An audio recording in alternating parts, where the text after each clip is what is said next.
My son banned me from his wedding, yet brazenly sent me a bill for $80,000 to cover his lavish party and honeymoon in Hawaii.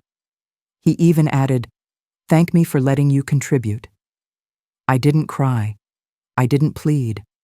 I simply smiled, my anger cooling into something far sharper, cold determination. His dream of a rich and perfect wedding would turn into a nightmare. I sat at my kitchen table in the quiet of my Lexington home, the October afternoon light filtering through the faded curtains. That morning, an envelope had arrived, thick, cream-colored, with Kevin's precise handwriting on the front. I had assumed it was the wedding invitation. Finally, after months of silence, my fingers traced the seal, a faint thrill of hope stirring despite everything. I tore it open carefully, expecting elegant cardstock announcing the date, the venue. Perhaps even a note asking me to walk him down the aisle, like we had joked about years ago. But there was no invitation. Instead, a stack of papers slid out, itemized bills, crisp and professional, totaling $80,000. My eyes scanned the lines. $50,000 for the mansion rental near Lexington, a sprawling estate with manicured gardens and crystal chandeliers. $20,000 for catering, including imported wines and lobster flown in from Maine. Another $10,000 for the honeymoon suite on Maui, complete with private beach access. And tucked at the bottom, a handwritten note from Kevin. "Mom, after the problems you've caused the family, be grateful that I allowed you to contribute. This covers your share. Send the check soon. Victoria and I are counting on it." I stared at the words, the paper cool and smooth beneath my fingertips. Problems? The very ones he had hurled at me during our last argument, blaming me for not climbing higher in my career, for the modest life we had lived after his father's death. My hand trembled slightly as I set the note down, the itemized costs blurring for a moment. Nearby on the table sat a framed photo of young Kevin, gap-toothed and grinning from a little league game, his tiny hand curled in mine. How had that sweet boy turned into this man, demanding money as if I were an ATM, banning me from his wedding because I didn't fit his polished image? Shock struck first, a cold wave tightening my chest. I crumpled the note in my fist, the paper crackling like dry leaves, but then I smoothed it out again, laying it flat. No, I wouldn't let anger consume me blindly. I pushed back from the table, standing up slowly, my knees protesting with each movement. The kitchen felt smaller, the walls closing in with memories of family dinners long gone. I walked to the sink and splashed water on my face, but it did nothing to wash away the sting. Kevin thought he could erase me from his life while dipping into my savings. The nest egg I had built through years of overtime and sacrifice, scraping by after losing Thomas to cancer in 2015. He'd called me once after the funeral, his voice clipped and cold. "You should have done more, Mom, for all of us." I returned to the table and picked up an old silver brooch, a family heirloom from my mother, its edges worn smooth from generations of use. It rested heavily in my palm, ticking silently in memory, a reminder of bonds that should have endured. But Kevin had severed that bond, hadn't he? Banning me because Victoria whispered that a simple pensioner mother would embarrass their polished circle of tech executives. I smiled then, a slow, bitter curve of my lips as the hurt twisted into something sharper. Resolve. I set the bill aside, folding it neatly, and felt a spark ignite deep inside, a plan beginning to take shape in the shadows of my mind. I glanced at the bill again, its numbers mocking me. The anger slowly ebbed, replaced by cold clarity. If Kevin thought he could manipulate me, he was gravely mistaken. I knew a direct confrontation would lead nowhere. He would dismiss me as always. But I could gather information, uncover the cracks in their so-called perfect plan. My old laptop sat on the kitchen counter, dusty but ready. It was time to find out what they were really up to. That spark lingered as I glanced at the photo again, this time picking it up. Kevin's young face stared back, innocent and full of promise from a day at Jacobson Park when he was 8. He had climbed into my lap during a sudden thunderstorm, burying his head in my shoulder while rain pelted against the car windows. "Don't worry, Mom," he'd said, his voice muffled. "You're the strongest." I had held him close, promising to always protect him, just as Thomas watched us with that warm smile of his. Now I paced the kitchen, the floorboards creaking beneath my steps, the faint scent of stale coffee from my morning mug still hanging in the air. Those memories flooded in unbidden, weekends teaching him to swing a bat at the local field, his laughter echoing as he rounded the bases. We had been unbreakable then, a trio against the world. But after Thomas's death, everything shifted. Kevin was 25, already climbing the corporate ladder in tech, and he began to pull away. "You let him down, Mom," Kevin had accused one night over the phone in 2016, his voice laced with resentment.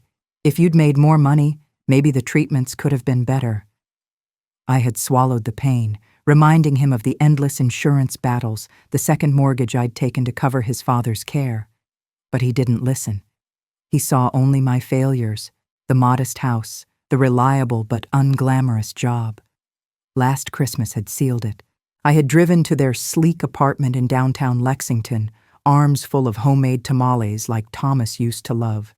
Victoria had barely glanced up from her phone, whispering something to Kevin that made him smirk. "Mom, we're going vegan now," he said dismissively. "And honestly, you showing up unannounced, it's awkward." I had left early. The drive home was a blur of streetlights, making me feel like a relic in their shiny, modern world. And now this bill, it was the final insult, demanding that I fund their extravagance while they shoved me aside. My fists clenched at my sides as I stopped by the window, watching leaves skitter across the yard, anger building, a steady burn replacing the fragile nostalgia. How dare he treat me like a burden, then expect gratitude for allowing me to pay. I wasn't the victim here. Not anymore. I had raised him alone after Thomas, sacrificed vacations and comforts to give him a start. And Victoria, with her designer bags and endless social media boasts, only enabled his greed. No, this betrayal demanded consequences. I vowed then, silently but fiercely, to turn their perfect day into a lesson they would never forget. Rain began to patter against the glass, mirroring the storm inside me, and I turned away, my resolve hardening like steel. A momentary doubt flickered. Was I too old for this fight? But I pushed it aside. Justice was never about age. It was about dignity. With that thought, I reached for my laptop on the counter, the cool metal grounding me as I prepared to dig deeper. The machine hummed to life in the dimming light of the room, its screen casting a cold blue glow across the cluttered table. I settled into the chair, the rain now a steady drum outside, and opened the browser with deliberate, purposeful clicks. Kevin's social media profiles were private, but Victoria's wasn't. She loved flaunting their life. I scrolled through her posts, each one a stab to the heart. Can't wait for our dream wedding at the Ashford estate. Blessed Trust Luxury Living. The date jumped out at me. November 15th, 2024, just weeks away. Photos showed the mansion, its grand ballroom staged in mock setups, chandeliers sparkling like diamonds. I sipped from a glass of the cheap red wine I'd been saving, its bitter tang sharpening my focus. Action mattered now, no more wallowing. I jotted notes on a pad. Venue, Ashford Estate, $50,000 rental. Caterer, elite events boasting farm-to-table for 200 guests. Photographer, some high-end professional named Leah Voss, her portfolio linked right there in Victoria's comments. Gorgeous shots incoming, Victoria had written beneath the photos, sprinkled with heart emojis. My thoughts clashed violently inside me. Should I face Kevin outright? No, he would only brush me off, smug in his dismissal. It would be far more effective to strike from the shadows, to make him taste the loss of control he dreaded most. One browser tab became another, and another. Soon I was staring at the site of their wedding planner, Mark Brennan, his bio boasting of flawless events for the so-called elite. A mutual contact on LinkedIn confirmed it. Mark Brennan was indeed in charge. One of Kevin's old colleagues had even liked a post about the booking. The honeymoon details surfaced too, tucked inside a glossy travel agency promo. Maui Resort, an overwater bungalow, every luxury funded by the bill they had shoved at me. My anger reignited when I stumbled upon Victoria's latest video. Her twirling in a wedding gown, Kevin smirking proudly at her side. Her caption cut like a knife, "Mom's paying for the party." Indirectly, she teased in the comments, punctuated with a winking emoji. That single word stoked the fire inside me. I began cross-referencing every vendor, florist, DJ, even the limo service, assembling a list piece by piece. The scale of their extravagance was staggering, far beyond anything Kevin's salary could ever sustain without my money. For a brief moment, hesitation slipped in. Was I taking revenge too far, gambling the last fragile thread of family left between us?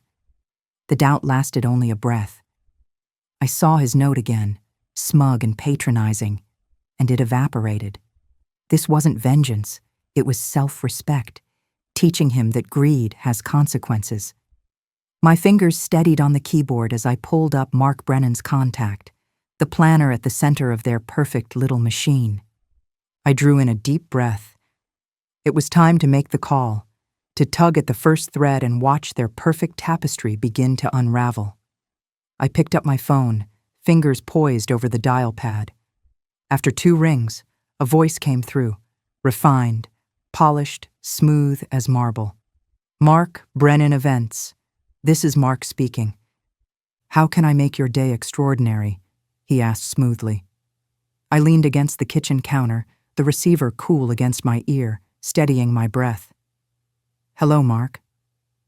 This is Diana Creed, Kevin Torres's mother, the one expected to foot the bill for his wedding." A pause followed, then warmth quickly filled his tone. "Mrs. Creed, Kevin mentioned you'd be calling to finalize payments. We're thrilled you're contributing to such a special event. The Ashford estate is booked solid, and Victoria's vision is coming together beautifully," Mark enthused. I let him ramble on about floral arches and string quartets, my thoughts sharpening into a blade's edge.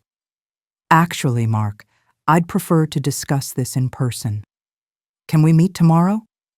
There are details I'd like to clarify." He agreed without hesitation, suggesting his downtown Lexington office at 10 a.m. I hung up, the sharp click echoing through the quiet room. Pouring myself another glass of wine, I swirled it slowly, already picturing the look on his face when the truth finally struck. No more hiding behind notes and invoices. I leaned back in my chair, adrenaline humming through my veins. Meeting Mark was only the first step, and I had to be ready. I spent the rest of the evening poring over the bill once more, scribbling key figures so I'd have them ready at hand. Before bed, I laid out a clean sweater and slacks, nothing extravagant, but sharp enough to show I meant business. As I slipped under the covers, the plan felt solid beneath me, like the foundation of a house. At dawn, I rose early, coffee in a thermos, keys in hand, ready to move. The next morning, I drove through the thinning traffic, autumn leaves spinning like confetti across the windshield. At a red light, a flicker of hesitation gripped me. Was this the point of no return? I dismissed the thought, pressing the accelerator as the signal turned green. Mark's office waited in a sleek tower off Main Street, glass and chrome gleaming, a world apart from the worn brick walls of the places I had once worked. Morning traffic was light, the city still stretching awake as I steered toward downtown. Autumn leaves swirled like restless spirits across the hood of my car. At a red light, doubt tightened in my chest. Was I crossing a line I could never step back from? The green glow snapped me forward. I pressed the gas. Mark's office rose ahead, a gleaming structure of glass and chrome, starkly different from the old brick buildings where I had once labored my years away. Mark greeted me with a tailored smile and a handshake as polished as his suit. He ushered me into a plush office, fabrics and swatches stacked neatly across his desk. A framed photo of a radiant couple beneath a gazebo caught my eye. I sat down, my resolve steady. That joy would not belong to Kevin, not on my terms, not with my money. Mark opened the folder briskly. The $80,000 covers everything: venue, catering, even the honeymoon deposit. Kevin assured me it's all arranged. I leaned forward, my voice low but cutting. Did he also mention I'm not invited? That I've been banned from the very wedding I'm expected to finance? His pen slipped from his fingers, eyes widening. Banned? No, he never said that.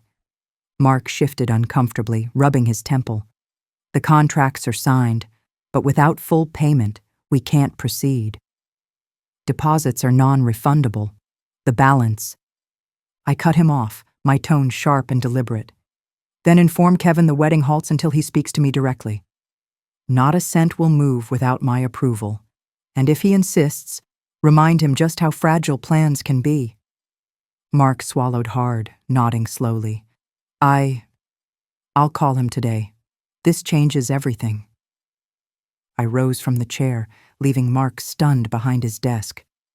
As I stepped outside, the crisp autumn air struck my face, sharp and bracing. His muttered words still echoed.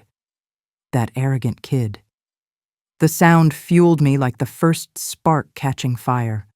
I walked down the sidewalk with new strength, knowing this was only the beginning. Mark was just the first crack in their perfect facade. Kevin would never back down easily, I knew that much. If I wanted the truth exposed, I needed eyes and ears beyond my own. One name surfaced from the past. Alex. Kevin's childhood friend, now a private detective. His number was still saved in my phone, untouched for years. Perhaps fate had preserved it for this very moment. Sliding into the car, I scrolled through my contacts, my finger hovering over Alex's name. Memories flickered, him at 12, showing up at my door after his parents' divorce, Kevin tugging him inside while I poured hot chocolate to warm his hands. Without giving myself time to doubt, I pressed dial. Alex, it's been a long time. This is Diana Creed. His voice came back, surprised but warm. Mrs. Creed? Wow, it's been years. Are you all right? Not exactly, I admitted, my voice steady. Kevin's getting married, but it's complicated. I need your expertise. He chuckled dryly. Word travels fast, huh? Yeah, I'm a private detective now. Still do some photography on the side. A small smile touched my lips. Perfect. Can we meet? The old cafe on Broadway? In an hour. He agreed without hesitation, and the line went dead with a quiet click. The house felt less empty with purpose filling its walls. An hour later, I sat in a corner booth at the old cafe, the smell of fresh scones mingling with the crisp air drifting through the window. Alex walked in, taller than I remembered, detective's eyes sharp, a camera bag slung over his shoulder. Mrs.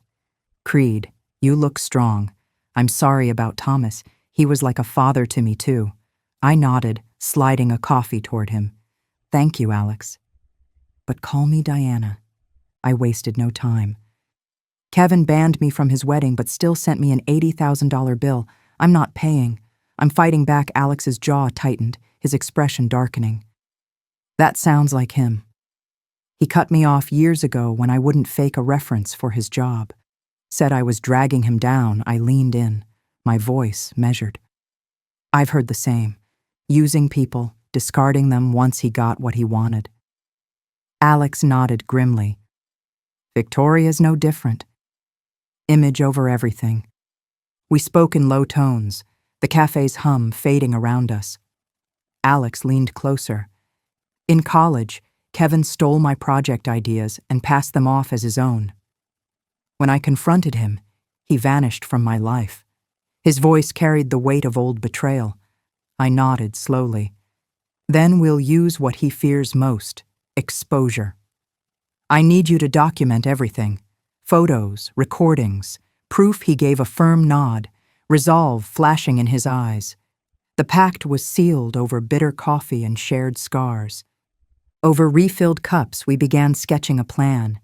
Alex would shadow the wedding from the outside, camera ready to capture every slip, every crack in their perfect image. "If things fall apart, the photos will speak louder than any words," he said.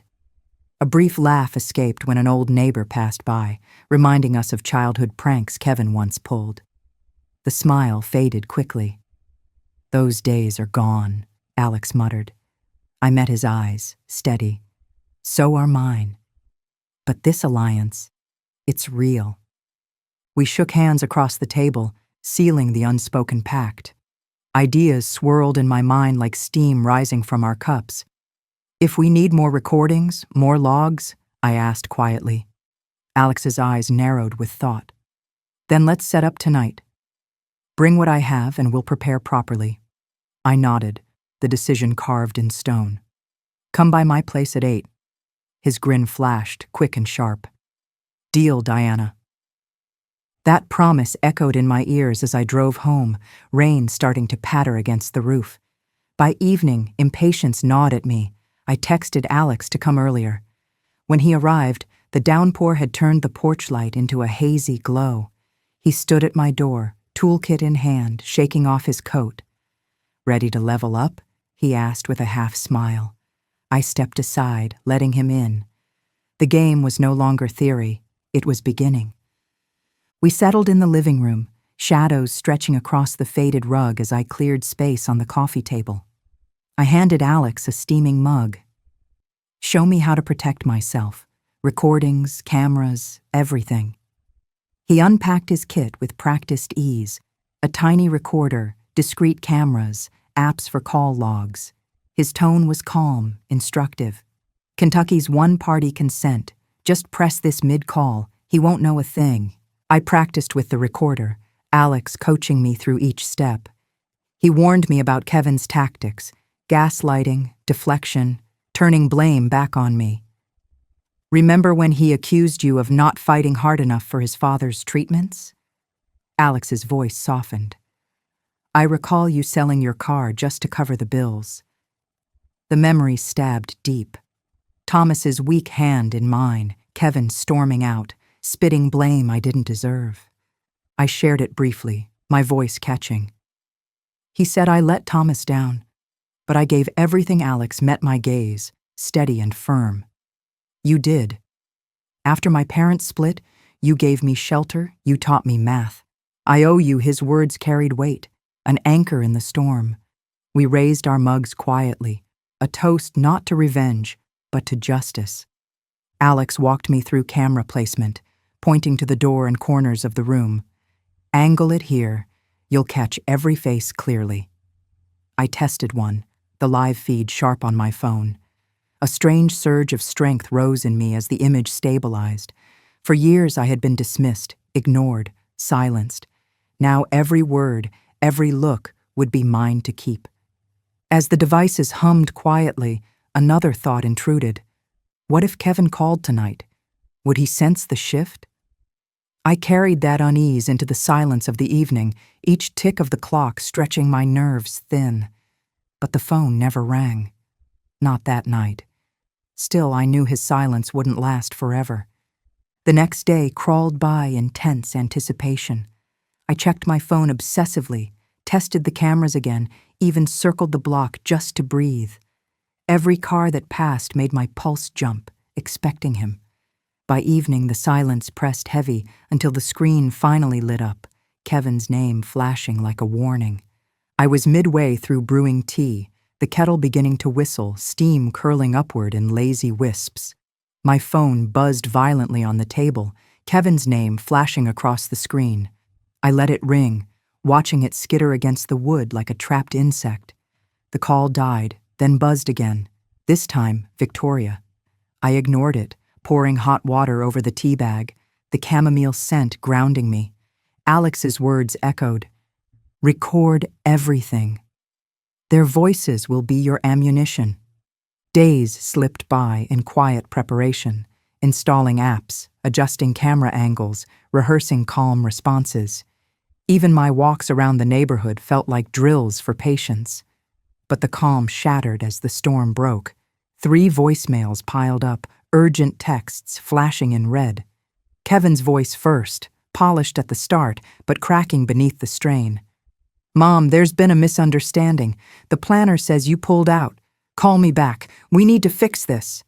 I replayed the message, hearing the panic bubbling under his words. Misunderstanding, as if banning me and sending that bill had been an accident. The second voicemail followed. Victoria, clipped and superior.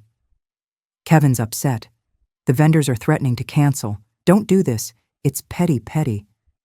The word burned, but instead of pain, a thin smile curved my lips.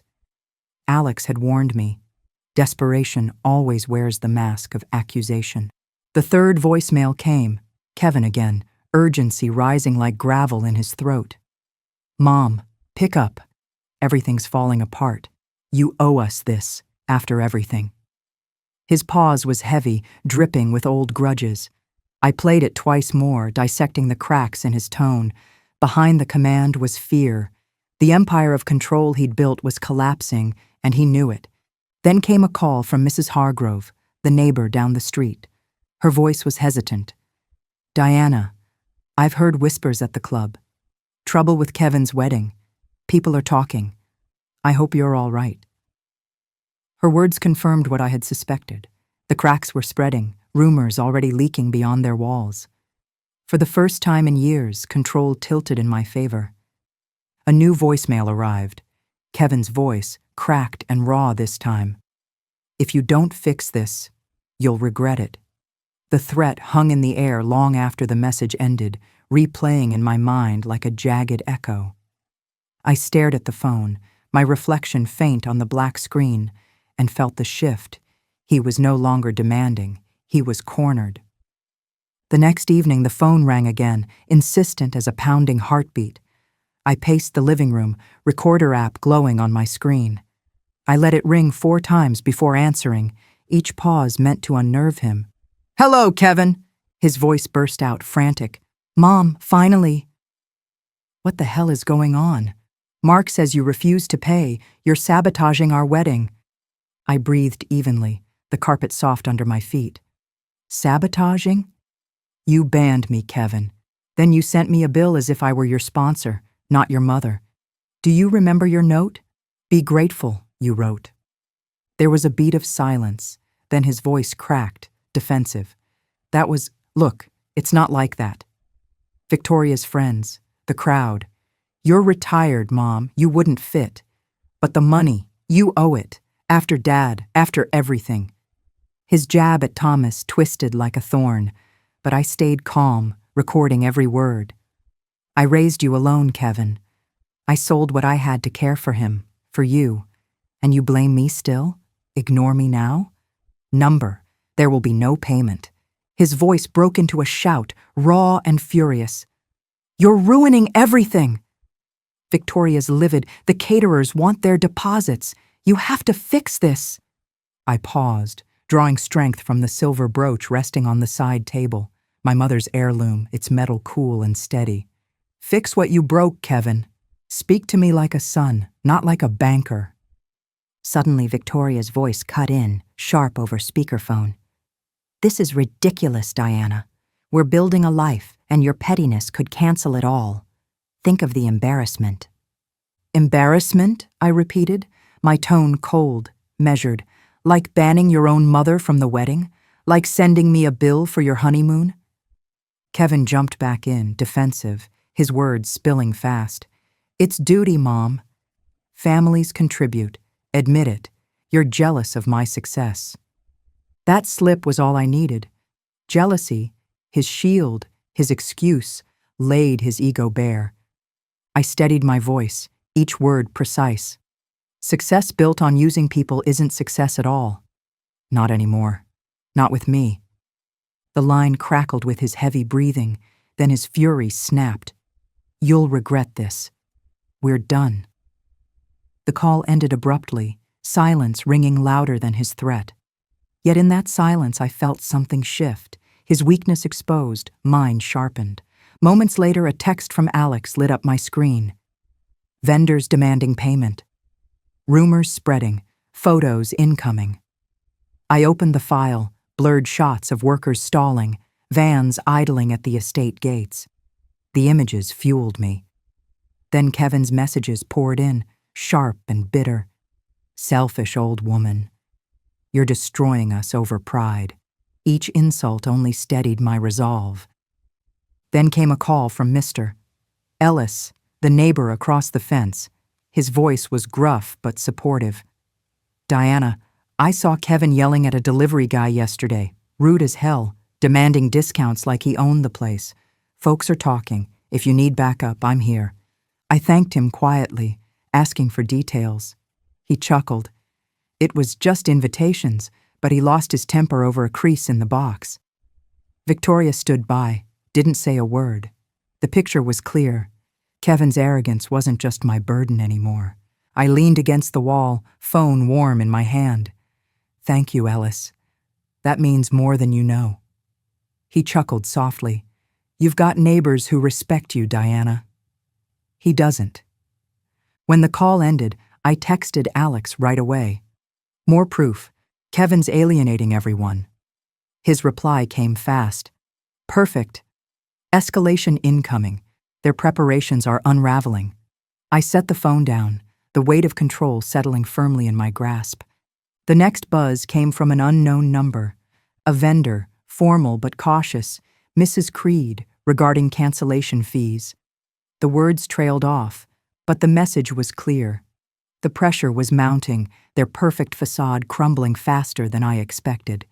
I stared at the screen, the ticking clock on the mantel echoing like a countdown. Dawn seeped through the curtains on November 15th, the wedding day. Rain tapped against the windows like impatient fingers. I had risen early, the clock's ticking still echoing from the night before.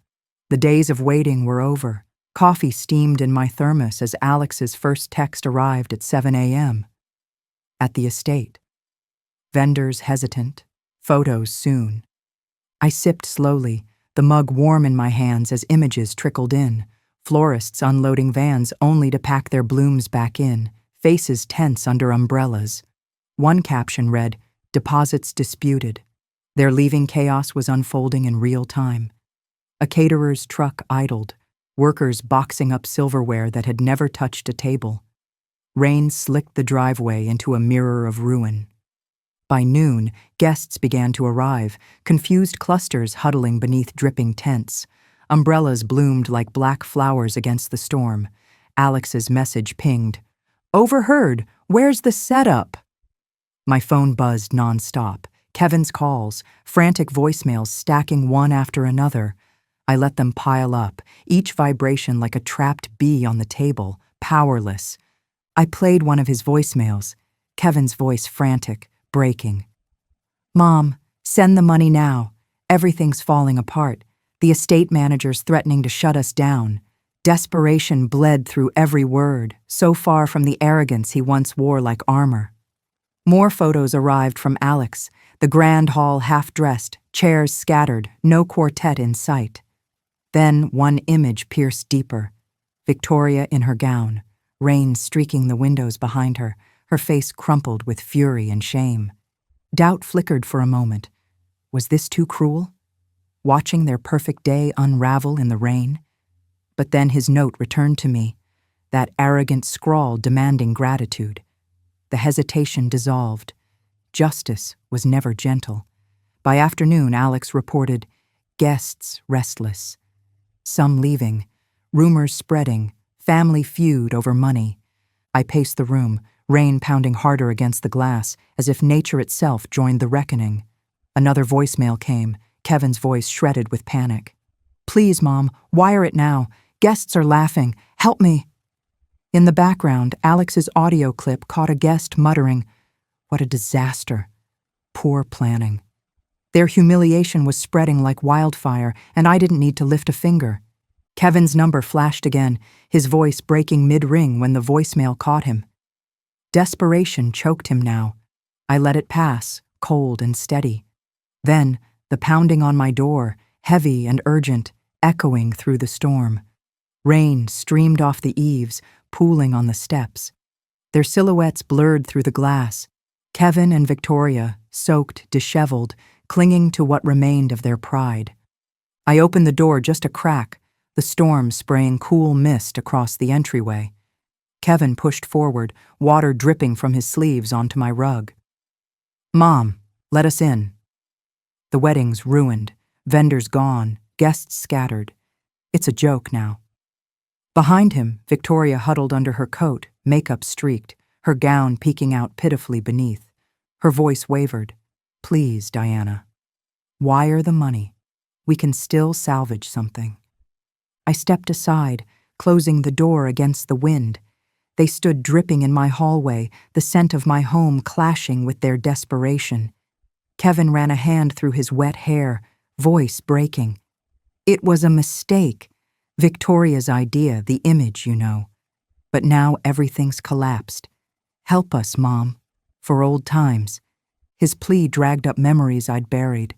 Kevin as a teenager, lashing out after Thomas's funeral, calling me weak while I drowned in work just to keep us afloat. The echo of that pain steadied me now. "Old times," I said softly, but my tone cut deep. "Old times were when you blamed me for your father's death, when you turned away unless you needed cash. This is your lesson, Kevin." Victoria tried to interject, her tone faltering for once. "We didn't mean, it's the stress. The honeymoon's booked, deposits are gone. Think of us." I cut in, calm but unyielding. "Think of you. Tell me, would you value me without my wallet?" Kevin hesitated, eyes darting, his voice thin. "Of course, your family. But success demands standards. Please just transfer it." His words hung heavy, exposing their hollowness. I shook my head slowly, the decision already carved in stone. "No, Kevin. This is the price of greed, and it's yours to pay." He begged again, his voice rising to a raw edge. "You're destroying us. Guests are whispering, vendors mocking. Fix it, Mom." Victoria clutched his arm, whispering frantically, but I was unmoved. My hand was already on the door. "Go learn from this." Kevin's final words tumbled out, raw and broken. "Wait, Mom. I regret it. All of it." The storm outside roared, drowning his voice as I pulled the door open. I closed it firmly behind them, their footsteps retreating into the rain. His regret echoed in my mind, but I did not falter. The lesson had been delivered. Silence wrapped the house once more as I sank into the armchair by the window. Rain streaked the glass in fading patterns while their car lights cut briefly through the dusk, then vanished. The hush that followed was not emptiness, it was release. The days that followed blurred together, neighbors calling with questions, whispers floating through town, curious eyes on me at the market. One evening, I burned the original bill in the fireplace, watching the paper curl and blacken until it turned to ash. The flames consumed more than numbers. They consumed years of silence. By week's end, Alex sent confirmation. "Full collapse, vendors gone, reputation wrecked, photos got me new clients." His laughter crackled warmly through the line. "You did it, Diana." Kevin's arrogance finally caught up with him. I leaned back, an old photo album open on the table, faded images stirring but no longer hurting. "Thank you, Alex. It feels like breathing again." Later, an unexpected email arrived from Mrs. Hargrove. "Diana, your stand reminded me to value real ties again. Coffee soon?" Her words warmed me. From the chaos, small alliances had begun to grow. That night, I raised a solitary cup in my kitchen. Not to wealth, not to victory, but to dignity reclaimed.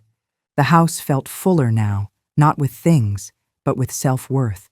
Kevin's regret might sting him for years, but perhaps it would plant a seed. As the storm finally cleared, I stepped outside into the crisp air, sunlight breaking through the clouds. A new path stretched before me, and this time, it was mine alone. Because family is not measured by money, but by respect, and when respect is gone, no fortune can buy it back.